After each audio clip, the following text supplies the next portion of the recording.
Condition सेंटेन्सचा last paper आपण घेतला होता बघा, कालच लास्ट पेपर झाला. त्याची आन्सर की मी तुम्हाला सांगितली होती. आज आपण तो पेपर डिस्कस करणार. Choose the appropriate form of the verb to fill in the blank. आता बघा तुम्हाला राईट ऑप्शन चूज करून तिथे टाकायचं. I forget to take my medicine as soon as the time. म्हणजे काय, मी वेळेवर औषध घेणं विसरते. मग मी वेळेवर औषध घेणं विसरते म्हणजे ते काय जनरल कंडिशन आहे. आणि जनरलमध्ये मी तुम्हाला सांगितलंय मागे प्रेझेंट टेन्सचं की ज्या गोष्टी घडणार असेल तिथे कंडिशन नसते. कंडिशन कुठे असते, मॉडल ऑक्झिलरी आपण कुठे टाकतो जिथे शक्यता असते तिथे. आता इथे शक्यता नाही, इथे कंडिशनची काही गरज नाही. हे जनरल कुठे आहे माझ्याशी निगडीत तर इथे कंडिशनची गरज नाही. म्हणून इथे काय येणार आहे, दोघी बाजूला प्रेझेंट टेन्स येणार आहे. मग काय येणार आहे इथे, कम्स.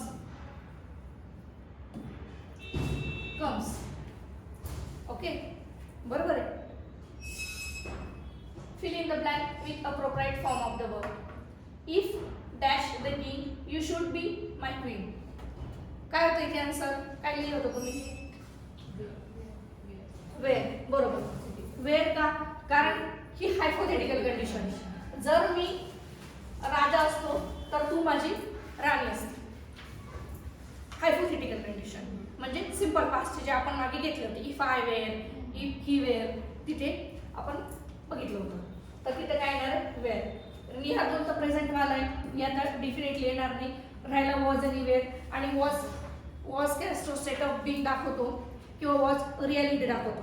पण वेअर काय असतो, तो हायपोथेटिकल कंडिशन दाखवतो, म्हणून तिथे वेअर येणार आहे.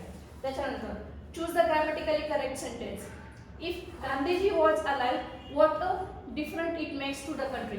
आता आपल्याला काय बघायचं, ग्रॅमॅटिकली करेक्ट सेंटेन्स बघायचं आहे. Grammatically correct. आता मी तुम्हाला सांगितलं होतं कंडिशन सेंटेन्सच्या वाक्यामध्ये जिथे कंजंक्शन आला तर कंजंक्शनच्या वाक्यामध्ये आपल्याला काय पाहिजे, टेन्स पाहिजे, आणि तिथून पुढचं वाक्य काय पाहिजे, मॉडल ऑक्झिलरी पाहिजे. पण जो टेन्स असला तीच मॉडल ऑक्झिलरी पुढे पाहिजे. म्हणजे कोणता, जर प्रेझेंट टेन्स असेल तर प्रेझेंटची ऑक्झिलरी, पास्ट टेन्स असेल म्हणजे सिंपल पास्ट असेल तर फक्त मॉडल ऑक्झिलरी पास्टची, आणि इकडे पास्ट परफेक्ट टेन्स असेल तर तिकडे काय पाहिजे, मॉडल परफेक्शन प्लस V3 पाहिजे. तर इकडे बघा, गांधीजी वॉज अलाइव्ह. जर गांधीजी जिवंत असते, त्याच्यानंतर इथे it makes to the country. What a different it makes to the country. आता इथे हा मेक टाकलाय त्यांनी आणि इथे वॉज टाकलेला आहे. आता असं होणार आहे का, ती प्रेझेंटची ऑक्झिलरी आणि इकडे पास्ट टेन्स, असं होणार नाही. त्याच्यामुळे हे रॉंग आहे. त्याच्यानंतर इफ गांधीजी विल बी. आता मला सांगा कंजंक्शनच्या वाक्यामध्ये मॉडल ऑक्झिलरी येईल का, नाही येणार, म्हणून हे पण गेलं. If Gandhiji were alive what a different it would make to the country. आता बघा, if Gandhiji were alive, conjunction आहे, कंजंक्शनच्या वाक्यामध्ये टेन्स आलाय, तो टेन्स कोणता आलाय, वेअर. त्याच्यानंतर इथे काय आलेलं आहे, मॉडल ऑक्झिलरी पास्टची आली, हे आपलं सेंटेन्स आहे. Correct, grammatically correct. त्याच्यानंतर if Gandhiji alive what a different it would. आता मला सांगा इथे मॉडल ऑक्झिलरी पास्टची आली, पण इकडे एखादा वर्ब तुम्हाला दिसतोय का,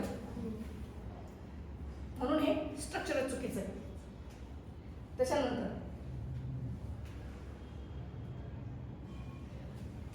fill in the blank. If I wish I dash his name.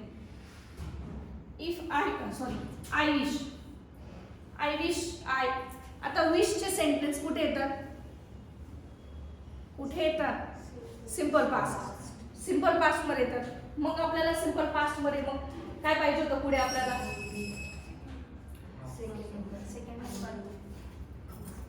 Second number. तुम्हाला जेव्हा मी आता मागे हा टॉपिक घेतला होता आपण, तेव्हा आपण बघितलं होतं आय विश असं आलं तर पुढे काय असतं, एक तर V2 असेल, एक तर मॉडल ऑक्झिलरी पास्टची असेल, किंवा मग काय असेल, वेळ असेल. ठीक आहे, मग इथे काय आलेलं आहे, V2. I wish I new his name. काश मला त्याचं नाव माहिती असतं.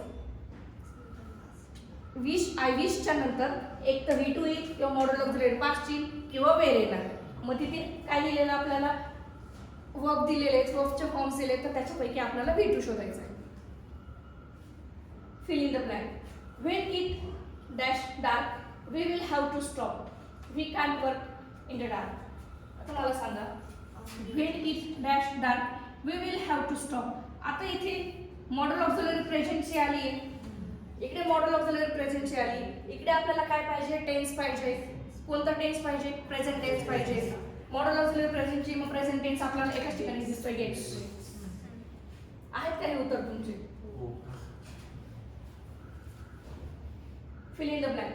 If I had known that he was in the city last night, I dash him. आता बघा, had plus V3 कोणता टेन्स आहे? had plus V3 कोणता टेन्स असतो? Past perfect tense. Past perfect टेन्सचा सेंटेन्स मध्ये आला, कंजंक्शनच्या सेंटेन्स मध्ये, तर पुढचं वाक्य कोणतं असतं? मॉडल परफेक्शन V3 चं असतं. मग इथे कुठे दिसते तुम्हाला मॉडल परफेक्शन V3? 2 नंबरचा option. had known, if I had known that he was in the city last week, I would have met him.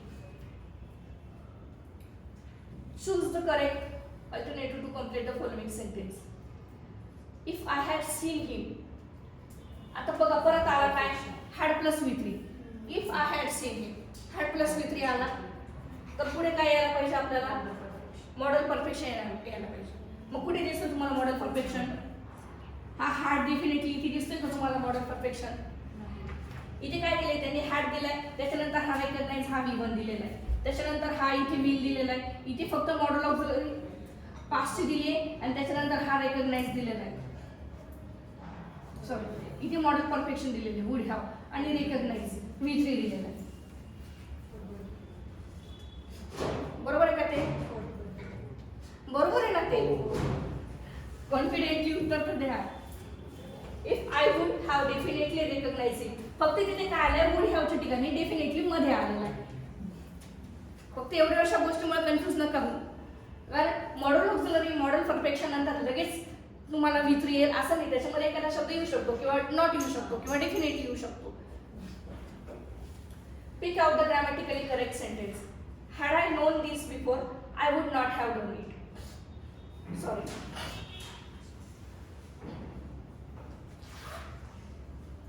Peak out the grammatically correct असणारं जे सेंटेन्स आहे ते आपल्याला शोधायचं आहे. Had I known this before I would not have done it. बरोबर आहे का हे? हॅड प्लस V3 दिसतो इथे आपल्याला. स्टॅच्यू सारखे नका बसू. तुम्ही पेपर दिलेला आहे, तुम्ही आन्सर पण दिलेलं आहे, तर मला उत्तर पण पाहिजे. हॅड आय नोन इथे तुम्हाला काय दिसतोय? पास्ट परफेक्ट टेन्स दिसतोय. पास्ट परफेक्टच्या पुढे तुम्हाला इथे मॉडल परफेक्शन दिसतंय. Would not have done sentence बरोबर. आता इकडे बघा, हॅड न्यू, आता हॅड दिले त्याच्यानंतर हा V2 दिलेला आहे, इथे चुकलंय, पुढचं वाचायची गरजच नाही. Non I this before I would not have done it. आता ही स्ट्रक्चरच चुकलेलं आहे. मग आणि त्याच्यानंतर हा हॅड नो, आता हा हॅड दिलेला आणि हा V1 दिलेला आहे, म्हणून हे पण चुकलेलं आहे. Complete the following sentence. If I had non about her problem. आता परत काय? हॅड नोन म्हणजे past perfect, had plus V3 म्हणजे पास्ट परफेक्ट, आणि पास्ट परफेक्ट आल्यानंतर पुढचा टेन्स कोणता पाहिजे? टेन्स पुढे काय पाहिजे? Model perfect. पुढे दिसतं model perfect. I would have help her. If I had known about her problem, I would have helped her. Fill in the blank. We must wait until the invigilator dash the question paper. We must wait. आता इथे काय दिलेले? Modal auxiliary प्रेझेंटची दिली. प्रेझेंटची auxiliary दिली म्हणजे आपल्याला present tense पाहिजे. पुढे दिसतोय प्रेझेंट टेन्स. गिव्स. गिव्हन हा V3 दिलेला आहे. वुड गिव्ह येणार नाही, विल गिव्ह येणार नाही. Choose the correct clause to complete the following sentence. आता बघा, PSI 1991 ला हा प्रश्न आलेला आहे, तो कधी रिपीट होऊ शकतो. हे नका बघू, मी हे लास्ट त्या साईडला मी दिलेले बघा. PSI 1997, ASO 1997, PSI 1996, 1991 हे आलेले क्वेश्चन PYQ आहे आणि हे केव्हाही रिपीट होऊ शकतील. हे नाही झालं त्यांचा स्ट्रक्चर तरी रिपीट होईल, त्याच्यामुळे मी PYQ घेतलेले. तर कोणतं बघत होतो आपण? Choose the correct clause to complete the following sentence. If I fail in the examination. आता बघा इथे V1 आलेला आहे. फेल V1 आले म्हणजे प्रेझेंट टेन्स आहे. पुढे आपल्याला प्रेझेंटचे वगैरे बघायची. I will give up my studies. कारण गिव्ह अप ते होणार नाही, कारण आपल्याला मॉडल ऑक्झिलरी पाहिजे. पुढे इकडे प्रेझेंट टेन्स आला तर पुढे आपल्याला प्रेझेंटचे ऑक्झिलरी पाहिजे. म्हणून 2 number. Choose the correct alternative. If he had been elected. आता बघा हा कंजंक्शन आहे, त्याच्यानंतर हॅड बीन इलेक्टेड. आता इथे काय आहे? फक्त पॅसिव्हचं स्ट्रक्चर आहे. हॅड इलेक्टेड हा आपला हॅड प्लस V3, त्याच्यामध्ये फक्त बीन आलेला आहे. बीन आलं म्हणजे काय? पॅसिव्हचं स्ट्रक्चर आहे, आणि पॅसिव्हचं स्ट्रक्चर तर त्याचं उत्तर पण आपल्याला पॅसिव्ह मध्ये पाहिजे. मग काय येणार आहे? Would have Would have been a minister. जर तो इलेक्ट झाला असता तर तो मिनिस्टर बनला असता, म्हणजे पॅसिव्ह मध्येच येणार आहे. 4